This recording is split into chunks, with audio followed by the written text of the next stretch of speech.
They're also building temples. And of course, the Greeks are building temples for quite some time. The difference is the previous Greek temples had been built in mud brick or in sun-dried brick, and most of those do not survive to today. Whereas around this time, they're starting to build temples out of stone, which means we're going to be able to start looking at them. And we're looking at Temple A at Prinias. And Prinias is a Greek trading colony. And what we're seeing here is a temple with a great deal of inspiration from the East, although we have a form that resembles some of the Mycenaean structures. And it features two interior columns flanking a sacrificial hearth, the hearth being in the middle. And when I say a sacrificial hearth, I mean a piece of an animal is usually thrown on there, not the entire animal, because you usually eat the entire animal, or at least the priests do. We see a flat roof with these two columns. These two round marks tell us that those are columns sitting on either side of the hearth. This is tricky because in later Greek temples, this will be a cult statue and you won't have these columns. And it's actually a fairly small temple. You get a sense of that by looking at these columns on the outside. This is the earliest known example of a Greek temple with sculpted decoration. And the part we're looking at is actually the lintel over the door, over the main entrance, which is right here, the lintel of Temple A. And what we have is two seated women in headdresses and capes. These women actually look extremely similar to what we've seen from the Sumerians or the ancient Near East. At the bottom, we have two standing women. Again, very similar to what we've seen from the ancient Near East.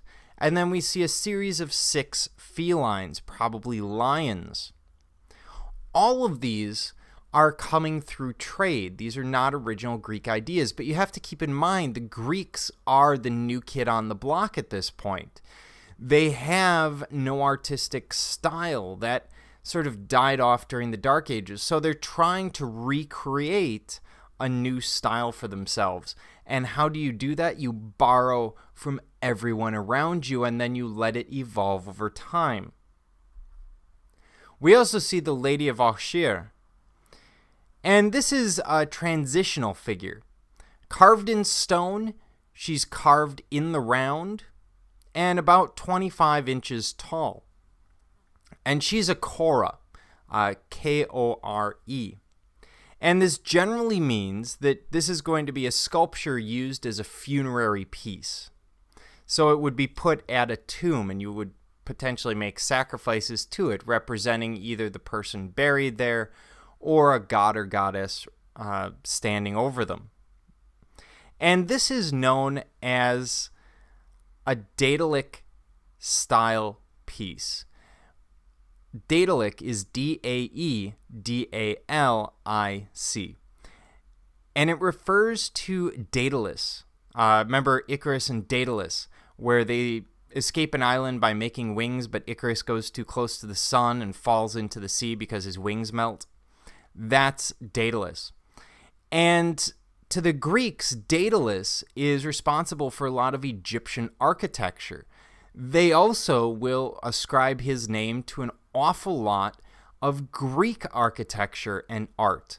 The reason is they're, again, trying to connect themselves to another society, in this case, the Egyptians, who have existed for over 3,000 years at this point.